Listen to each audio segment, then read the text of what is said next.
여러분 안녕하세요. 강아지 상담소 윤쌤입니다.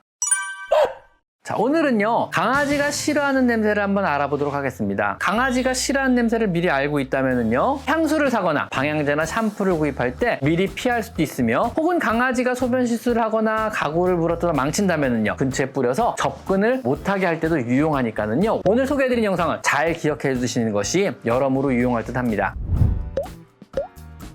첫 번째는 윈터그린 향입니다. 처음부터 뜻밖이시죠? 강아지가 싫어하는 냄새 최고봉입니다. 일명 맨소레담 향입니다. 파스 같은 것들이 이 윈터그린 오일을 원료로 사용하여 이런 특유의 향이 나는 건데요. 주로 이 윈터그린 오일은요 메탈 살리시레이트를 주성분으로 하는데, 주로 사람에서는요 근육통이나 신경통의 효과가 뛰어나고 류머티즘이나 관절염에도 어느 정도 효과가 있어서 맨소레담이나 파스의 성분으로 많이 사용이 됩니다. 하지만 강아지 코에는요 자극이 너무 강해서 기겁을 하는 그런 냄새이기도 합니다. 이 냄새를 맡으면은 고개를 휘휘 저으며 코를 킁킁거리고 굉장히 괴로워하기도 합니다. 파스를 붙이시거나 맨소레담을 바르신다면요 아마 강아지가 여러분을 슬슬 피하는 그런 경험을 하실 수도 있습니다. 강아지가 가구를 망치거나 특정 장소에 소변 실수를 하기 시작한다면요 그 근처에 맨소레담 스프레이를 뿌려두시면요 한동안 강아지가 그 근처를 얼씬도 안 하게 하는 그런 효과가 있습니다. 두 번째는 시트러스 향입니다. 일반적으로 우리가 일상생활 속에서 익숙하게 많이 사용하는 향으로 향수나 방향제, 샴푸, 바디 클렌저 혹은 디퓨저 에서 이 시트러스 향을 베이스로 사용됩니다. 강아지는 사실 그리 좋아하지 않는 향으로요 코에 굉장히 자극적이며 주로 고기가 부패했을 때 나는 그런 신내와 비슷하기 때문에 무의식적으로 피하게 되는 이런 종류의 냄새입니다. 자연 생태계에서는요 상한 음식과 상하지 않은 음식의 판단을 하는 것은 생존율과 직결되는 문제이기 때문에 상한 냄새와 비슷한 신냄새와 신맛을 무지 예민하게 받아들이고요 반사적으로 뇌에 구토 중추에서 구토를 유발하게 하는 그런 성분이라고 생각하시면 됩니다. 구토 유발향 이쯤 되겠네요. 이런 시트러스 향은요 감귤이나 오렌지, 레몬, 유자, 라임의 껍질 부분에 많이 들어있는 그러한 향입니다. 실제 강아지가요 감귤이나 유자, 라임의 껍질을 먹으면은요 바로 구토를 유발하게 되는데요 상한 듯한 냄새와 더불어 감귤류 껍질에 들어있는 소렐린과 리모넨 성분이 강아지에게 위장 자극과 구토 중추를 같이 자극하기 때문입니다. 다음 세 번째는 향수 냄새. 당연한 말이겠지만 강아지는요 자극적인 인공적인 향을 그리 좋아하지 않습니다. 일단 예민한 강아지의 코에 너무 자극적이고요 베이스로 사용된 알코올 성분 역시 강아지가 그리 좋아하지 않은 그런 향을 띠게 됩니다. 그래서 향이 많이 묻은 손으로 우리가 강아지를 이렇게 쓰다듬으면은요 그 향이 자신의 털에 남는 것이 싫기 때문에 강아지가 계속 쓰다듬은 부분의 털을 핥아서 지우려고 하는 겁니다. 자신의 몸에 강한 향이 남는다면은요 적으로부터 언제든지 자신의 위치가 노출될 수 있거나, 또한 자신의 고유 냄새가 지어지는 것 또한 강아지는 본능적으로 싫어하기 때문입니다. 강아지를 키우시는 분들은요 혹시라도 향수를 사용하시더라도 향이 약한 것을 사용하시거나 덜 자극적인 향을 사용하시는 것이 좋습니다.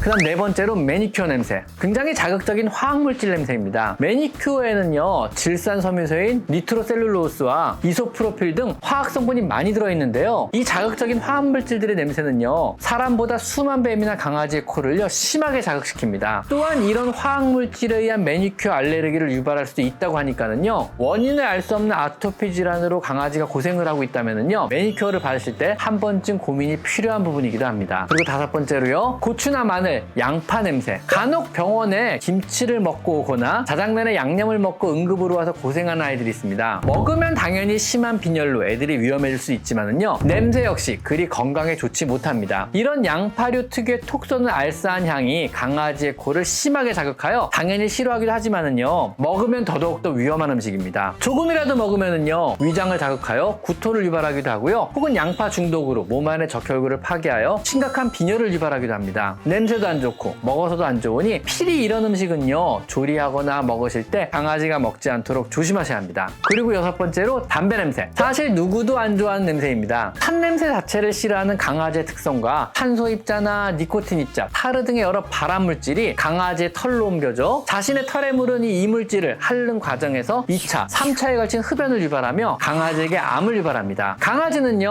어린 아이들과 마찬가지로 동거자를 선택할 능력이 없습니다. 우리가 담배를 끊어서 섞어서 강아지의 건강을 지켜주는 것이 최선임을 꼭 명심하셨으면 좋겠습니다. 그리고 7번째로요. 남자의 땀 냄새를 싫어한다고 합니다. 이건 뜻밖이죠. 캐나다 몬트리올에 위치한 맥길 대학의 연구에 따르면요. 남성의 땀 냄새가 쥐나 고양이, 강아지 같은 작은 동물에게 스트레스를 유발하는 성분이 포함되어 있다 그럽니다. 강아지는 본능적으로요. 남성의 땀 냄새를 맡으면 스트레스가 유발된다는 연구 결과인데요. 결과로 보면 참 어이가 없다가도요. 제 땀 냄새를 내가 맡아도 나 자신도 스트레스를 받으니까 뭐 강아지도 안 그럴까요? 어쨌든 그래서 강아지는 남자의 땀 냄새를 싫어한다고 합니다. 강아지는 우리 사람들보다 무려 1만 배 정도 후각이 더 발달했다고 하는데요. 후각을 통해서 수많은 정보도 없지만 그 많은 정보 덕에 스트레스도 많이 받는 것 같습니다. 강아지를 키우는 우리는요. 이런 정보들을 미리미리 확인하여 예민한 강아지의 코에 자극을 주는 일을 하지 않았으면 좋겠습니다. 자, 오늘은요. 강아지가 싫어하는 여러 가지 냄새에 대해서 한번 알아봤습니다. 자, 오늘은 여기까지 강아지 상담소 윤세입니다. 감사합니다.